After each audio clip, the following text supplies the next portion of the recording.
Olá, boa noite. Meu nome é Ania Guiar, eu trabalho na empresa Amazul e a ideia hoje aqui é apresentar a palestra sobre revestimentos inteligentes aplicados à mitigação de processos corrosivos. Antes de tudo, gostaria de agradecer ao ENGIE Brasil por essa oportunidade e a você que reservou esse espaço de tempo para assistir essa palestra. Aqui você irá conhecer o que é um revestimento inteligente e sua finalidade, e para isso eu dividi essa palestra em tópicos. O primeiro tópico será a introdução. Aqui vamos falar sobre a corrosão, o porquê é importante estudar métodos que previnam a corrosão. Vamos fazer uma comparação entre um revestimento tradicional e um revestimento inteligente. O que é um revestimento inteligente? Para que ele serve? Em seguida, vamos falar sobre carregadores inteligentes. O que é um carregador inteligente? Qual a relação desses carregadores no revestimento inteligente? Para que servem? Quais são os tipos? E ainda nesse tópico, eu vou apresentar alguns estudos e seus respectivos resultados. Em seguida, vamos ver métodos de caracterização, ou seja, os métodos que permitem a gente avaliar o desempenho desses revestimentos com relação à prevenção à corrosão. Vamos falar de aplicações, apresentar as conclusões. Também deixei para vocês algumas referências bibliográficas, caso queiram ter um pouco mais de detalhes sobre esse assunto. A corrosão é a deteriorização de um material por ação química ou eletroquímica do meio ambiente associada ou não a esforços mecânicos. A corrosão é um problema crítico para a indústria, seja ela qual for, petróleo e gás, automotiva, aeroespacial, nuclear, porque ela é responsável por uma perda econômica grande. Veja aqui que há uma estimativa que o custo da corrosão mundial é cerca de 2,5 trilhões a cada ano, que equivale a 3 a 4% do PIB dos países. Mas engana-se quem pensa que a corrosão é apenas um problema financeiro. Não! A corrosão ela pode trazer danos ambientais, sociais, e eu vou mostrar isso para vocês no próximo slide. Aqui temos um acidente que ocorreu em 2012 no oeste de Virgínia.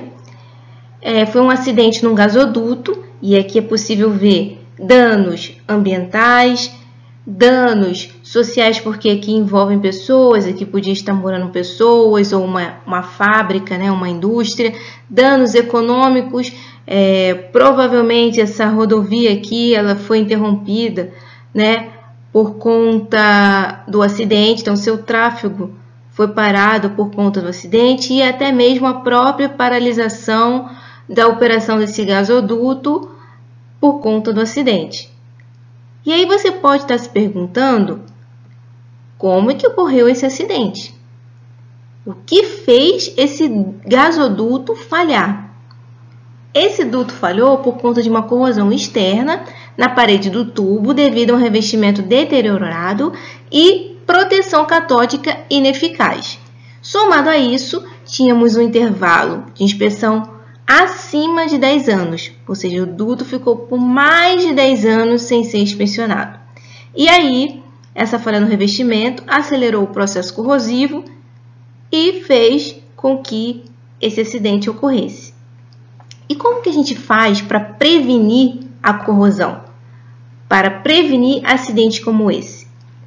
Como métodos de prevenção à corrosão, temos métodos baseados em revestimentos protetores, os métodos baseados na modificação do processo corrosivo e do material.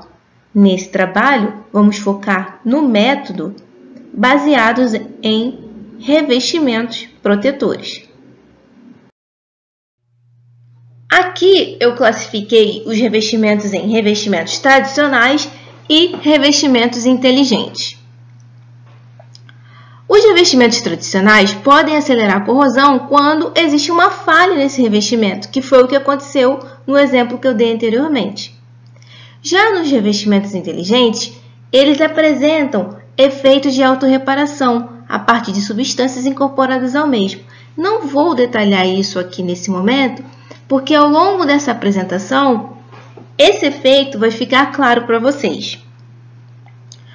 Os revestimentos tradicionais, eles apresentam inibidores anticorrosivos, né, tóxicos, enquanto os revestimentos inteligentes eu posso utilizar inibidores de corrosão ecologicamente corretos sem ter problemas de incompatibilidade com a matriz do revestimento. Por quê? E eu já vou adiantar aqui esse terceiro tópico aqui. Porque esses inibidores, eles vão ser armazenados dentro de nanocarregadores. São esses nanocarregadores que vão armazenar essas espécies funcionais que vão ser responsáveis pela inibição da corrosão ou autorreparação do revestimento. Para os revestimentos tradicionais, temos que a falta de compatibilidade do inibidor de corrosão com o revestimento pode acarretar em barreiras pobres, levando a concentração de inibidor mais baixas do que necessárias para a proteção contra a corrosão.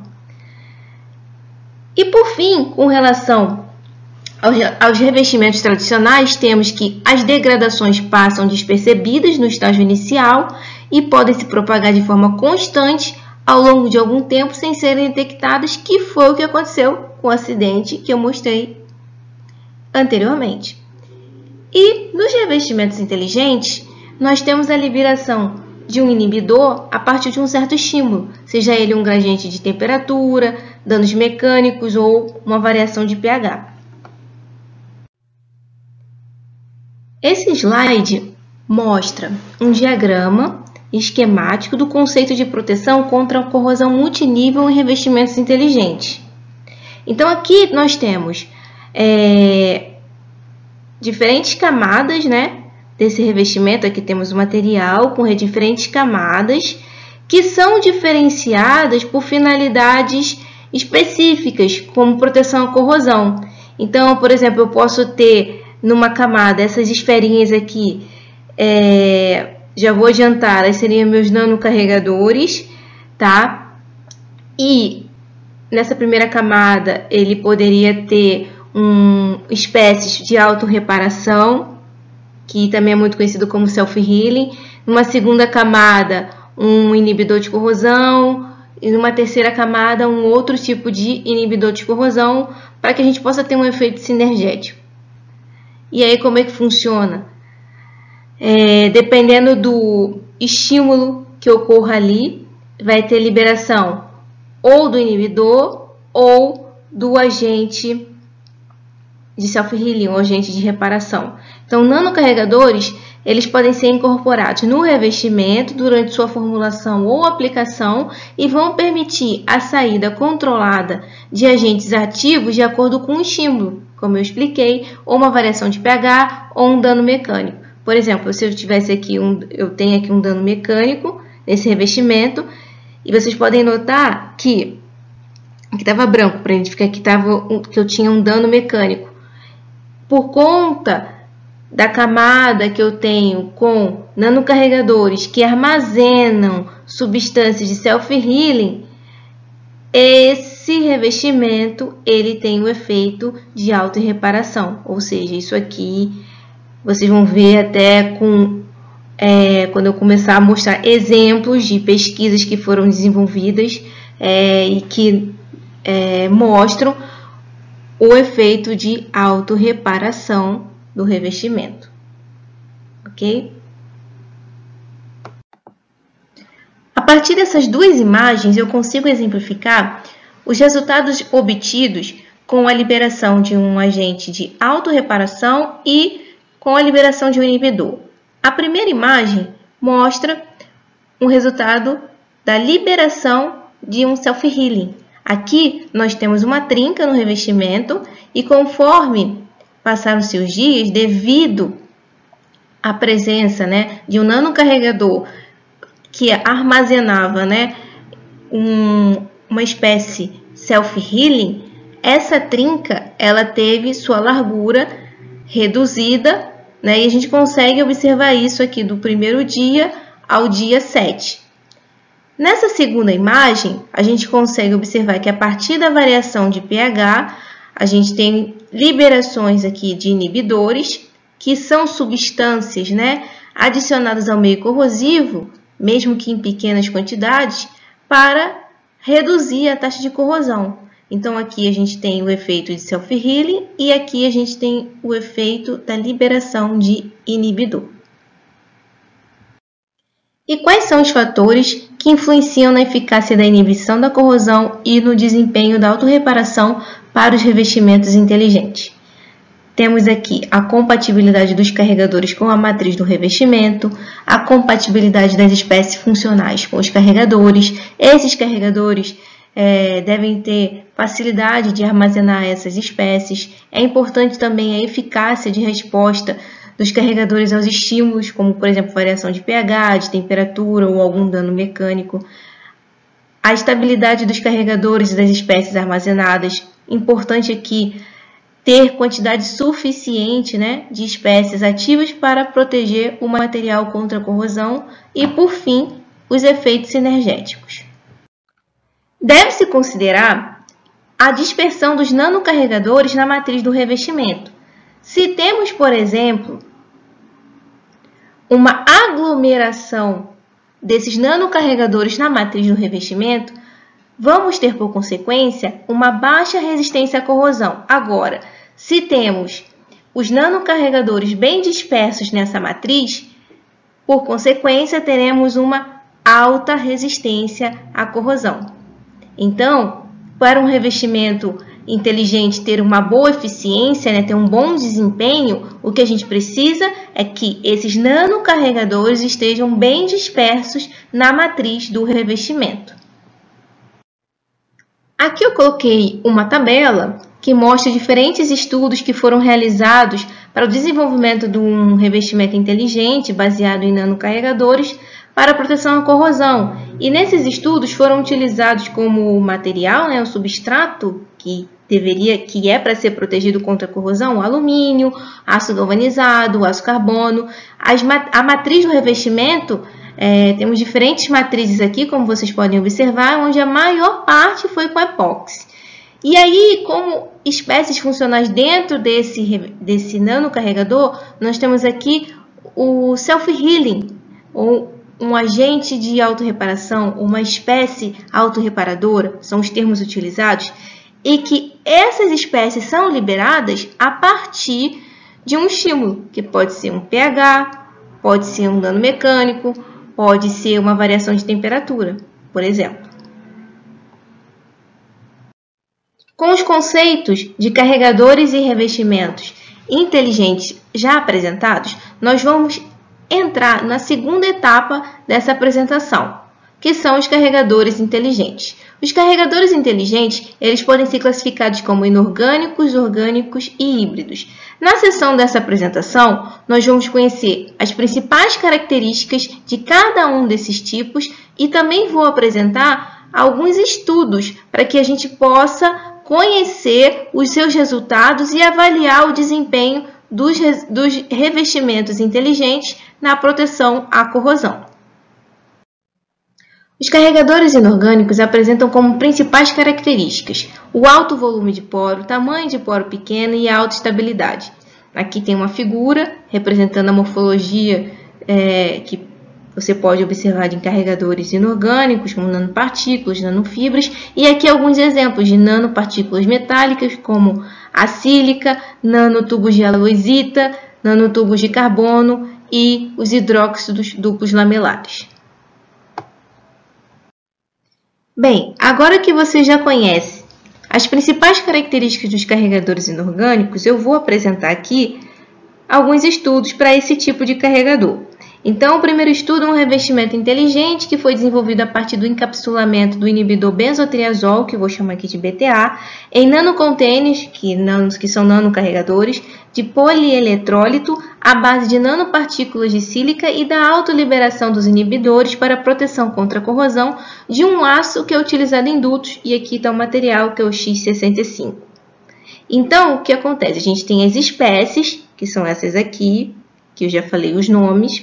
Essas espécies foram sintetizadas, né, camada por camada. Então, a gente consegue até ver aqui no desenho que são representadas, por exemplo, aqui o roxinho, o BTA, o vermelhinho, a gente tem o cloreto de poli, que é o PDDAC, e em azul, o poliestireno sulfonato de sódio. E com isso, né, junto com a nanopartícula, a gente tem então o nosso nanocarregador. Esse nanocarregador, ele foi disperso na matriz do revestimento. E quando eu tenho um estímulo, o que vai acontecer? Nesse caso aqui, o estímulo para esse estudo foi uma variação de pH. Eu tenho a liberação do inibidor BTA.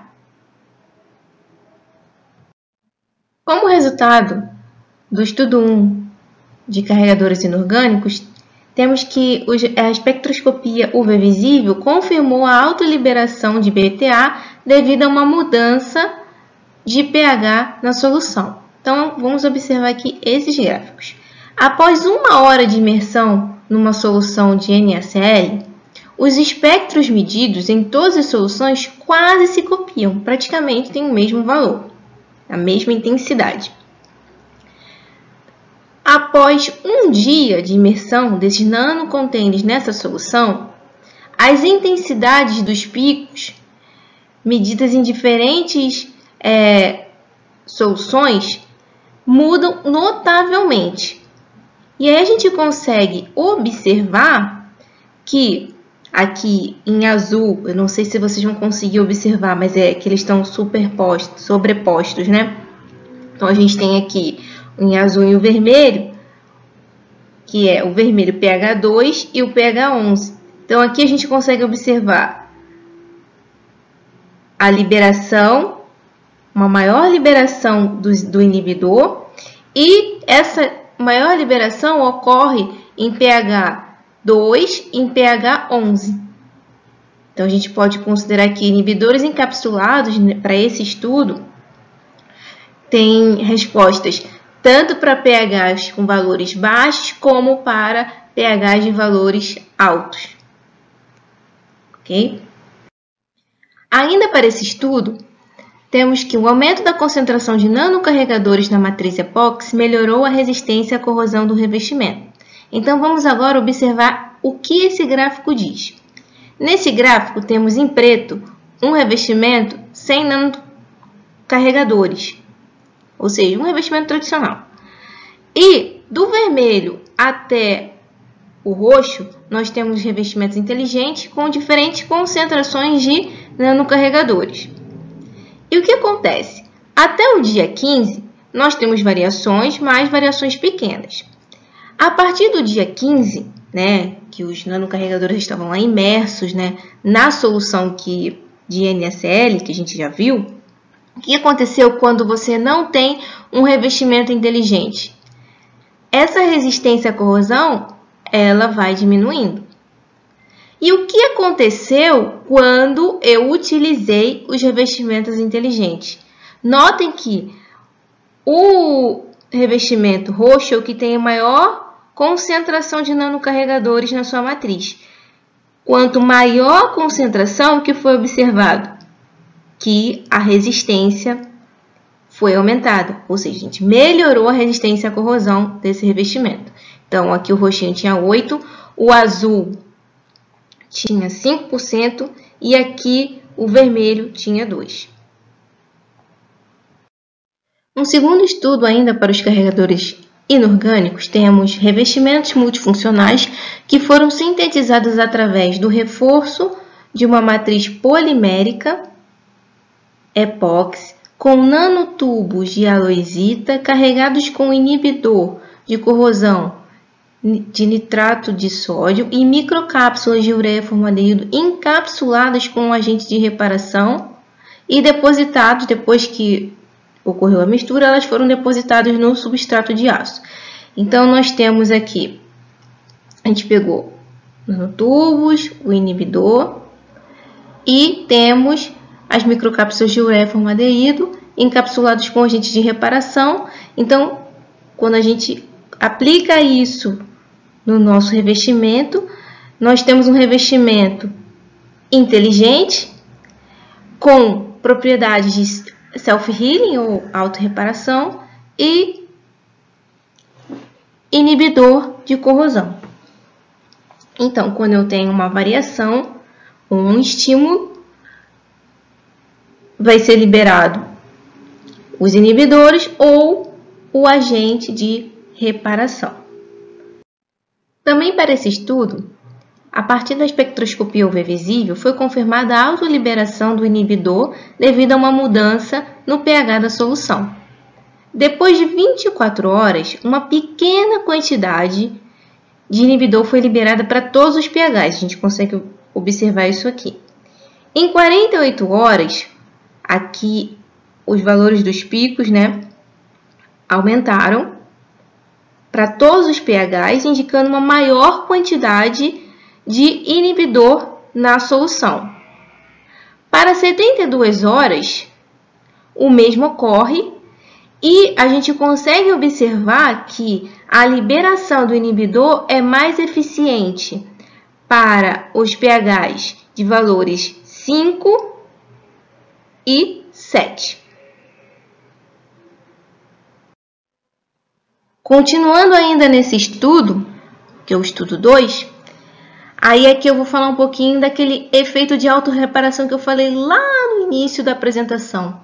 Eu falei que o revestimento inteligente ele tem efeito de autorreparação desde que ele tenha espécies, desde que ele apresente espécies que façam essa função. Nesse caso aqui, foi inserido na matriz do revestimento um agente de autorreparação. E nesse estudo foi avaliado que a largura da trinca no primeiro dia era de 109 micrômetros. E no terceiro dia era de 42,9 micrômetros, o que significa um 60% de eficiência na autorreparação. Ok? Vamos falar agora sobre os carregadores orgânicos. Eles são representados principalmente por microcápsulas de polímeros, que são os mais comuns. Essas cápsulas são esféricas, têm um núcleo interno e uma casca externa. A casca externa protege as espécies funcionais carregadas no núcleo, de vazamentos e reações indesejáveis. Ok? Como eu fiz com os carregadores inorgânicos, eu também vou apresentar um estudo e os seus resultados para os carregadores orgânicos. Aqui foram utilizados microfibras de celulose como transportador inteligente para o carregamento de um inibidor DOC e um inibidor e autorreparador PEI. Ou seja, peguei as microfibras de celulose e carreguei com o inibidor e também carreguei com o inibidor que também tinha um efeito de autorreparação. Ambas as amostras foram centrifugadas e mantidas para secagem em temperatura ambiente por 24 horas. Com isso, obtivemos nossos nanocarregadores. Esses nanocarregadores foram dispersos na matriz do revestimento. Em resposta a um dano mecânico, as microfibras de celulose são acionadas, levando à liberação tanto do PEI quanto do DOC, o que leva à formação de uma camada protetora estável. Aqui, o PEI, que é o agente autorreparador e também inibidor, ele é liberado, ou seja, ele é sensível a danos mecânicos e uma alteração localizada de pH. Enquanto o DOC ele é sensível a variações, apenas a variações de pH.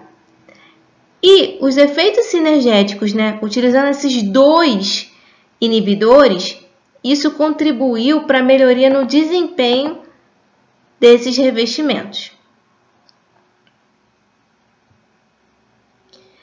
Aqui a gente pode ver que a trinca ela foi reduzindo a sua largura. Isso devido ao efeito de autorreparação do inibidor autorreparador PEI. Então, a gente tinha aqui, é possível ver, dia 1, se você pode comparar aqui pelo dia 1, e para o dia 7. Analisando os resultados da espectroscopia UV visível, a gente consegue visualizar que a liberação do inibidor é dependente do tempo e sensível ao pH. A gente consegue observar também que o DOC ele tem mais sensibilidade em um ambiente de baixo pH em comparação com os ambientes neutros e alcalinos. Então, a gente consegue ver aqui que a diferença dos picos entre o DOC e o PEI é menor quando comparado com pHs menores, ou seja, pHs em ambiente ácido. Ok? Já os resultados da espectroscopia de impedância eletroquímica indicam que o revestimento com microfibras de celulose carregadas com inibidores e agente reparador resultou em melhor proteção contra a corrosão. Isso a gente pode visualizar aqui nesses dois gráficos comparando os valores de impedância. Para o dia 13, que eu considero aqui o último dia desse gráfico, a impedância tinha um valor muito menor do que o dia 13, quando eu estou comparando com o revestimento inteligente. Ok? Então, isso quer dizer que aqui eu já teria baixa resistência à corrosão e aqui eu tenho uma melhora na minha resistência à corrosão comparado ao revestimento sem nanotransportador. Por fim, chegamos aqui nos carregadores híbridos. Quais são as características desses carregadores?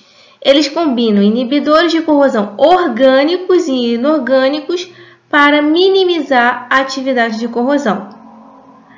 Ou seja, apresentam propriedades que não são apenas a soma das contribuições individuais, mas propriedades com características únicas. E isso a gente chama de efeito sinergético, sinergismo, ok? Para os carregadores híbridos, nós temos um estudo que mostra o efeito sinergético resultando de combinações de inibidores de corrosão para a proteção da liga de alumínio. E aí aqui nós temos um quadro que mostra para a matriz de epóxi diferentes tipos de combinações, né? Aqui, por exemplo, eu tenho uma matriz de epóxi, mas eu não tenho nanocarregadores. Então, um revestimento tradicional. Desses 4 primeiros, eu tenho matriz de epóxi com nanocarregadores, só que cada um desses nanocarregadores armazenam apenas uma espécie, ou seja, um tipo de inibidor. E aí, a partir desse ponto aqui que eu estou indicando com o apontador, o autor começa a combinar os inibidores. Como estou falando de carregadores híbridos, que eu falei que era uma combinação de inibidores orgânicos e inorgânicos, eu vou apontar aqui para vocês a última linha, que tem o sério e o DMTD, onde o sério é um inibidor inorgânico e o DMTD é um inibidor orgânico. Notem também que quando ele trabalha com inibidores individualmente, a concentração, né, é maior quando eu trabalho com combinação de inibidores. Como resultado desse estudo, nós temos o efeito sinergético. E aí, quando eu começar a descrever aqui esses dois gráficos, vocês vão conseguir entender que esse efeito sinergético não representa apenas a soma das contribuições individuais de cada inibidor, mas sim uma propriedade com características únicas. São novas características combinando dois inibidores. Isso é o sinergismo. Então, aqui nesse primeiro gráfico, nós temos o revestimento com matriz epóxi sem nenhum tipo de nanocarregador e revestimentos inteligentes utilizando apenas um tipo de inibidor, né? E aqui para cada cor representa um inibidor. Embaixo nós temos os carregadores híbridos. Também temos aqui a matriz epóxi sem o nanocarregador. E quando a gente faz essa comparação, vamos comparar aqui com o cério, por exemplo. O cério está na cor verde. Quando a gente combina, por exemplo, o cério com o DMTD, que foi o que a gente falou no slide anterior, a gente percebe que há uma melhora, né, na resistência à corrosão. E isso não é porque a gente somou as características do cério com o DMTD, são características únicas dessa combinação. Ainda foi observado nesse estudo que em intervalos curtos de imersão na solução de NaCl, o melhor efeito sinergético foi observado na mistura do inibidor sal com o inibidor 8-HQ, que é esse daqui. Em intervalos longos de imersão na solução de NaCl, o melhor efeito sinergético foi observado na mistura de cério, inibidor cério, com o inibidor sal. Seria esse daqui. Chegamos no terceiro tópico dessa apresentação, que são os métodos de caracterização. Aqui eu vou mostrar a vocês os principais métodos que são utilizados para caracterizar o revestimento, ou seja, para a gente avaliar se o desempenho do revestimento que foi estudado, que foi desenvolvido, é adequado para proteger o material com relação à corrosão. Então, aqui vamos iniciar com a caracterização estrutural e morfológica, e aqui podemos utilizar a microscopia de varredura por emissão de campo, podemos usar microscopia eletrônica de transmissão, espalhamento dinâmico de luz, difração de raio-x e todos esses que estão aqui listados. Aqui temos alguns exemplos de imagens, né, mostrando os resultados dessas caracterizações. Aqui um exemplo de espalhamento dinâmico de luz, que mostra a distribuição do diâmetro dos nanocarregadores. Aqui temos um resultado da microscopia eletrônica de varredura, que vai mostrar a morfologia desses nanocarregadores. É importante avaliar se as espécies carregadas vão ser liberadas ou não. E também saber se a quantidade que está armazenada é adequada para que ocorra a proteção à corrosão. Então, para avaliar esse tipo de comportamento de liberação e sensibilidade, é utilizado o método de espectroscopia UV visível. Gráficos como esse, vocês já viram durante a apresentação. E na maioria dos casos a gente viu que a quantidade de liberação aumenta com o tempo e que a liberação do inibidor era sensível à variação de pH. Para a caracterização química e térmica, temos os seguintes métodos: a termogravimetria, a espectroscopia de infravermelho por transformada de Fourier, espectroscopia de fóton-elétrons excitados por raio-x. E aqui eu vou mostrar um exemplo de uma análise de termogravimetria. Esse método é um ensaio que oferece como resultado a variação mássica em relação à temperatura. Para a caracterização eletroquímica, nós temos os ensaios de potencial de circuito aberto, ensaio de polarização, técnica de varredura do eletrodo seletivo de íons e todos esses que estão listados aqui. Como exemplo de caracterização eletroquímica, está sendo mostrado aqui a técnica de varredura do eletrodo seletivo de íons. Então, aqui as imagens mostram a evolução do pH de 1 hora até 25 horas.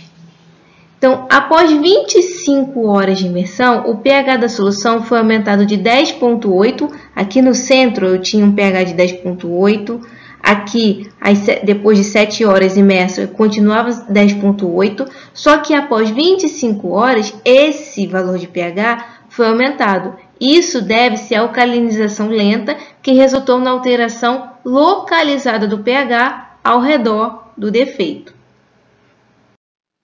Os métodos de caracterização eletroquímica estão listados aqui nesse slide e são técnicas que nos fornecem informações sobre a morfologia e composição dos elementos presentes nos revestimentos e sobre a área do defeito após a corrosão ou atividades de autocura.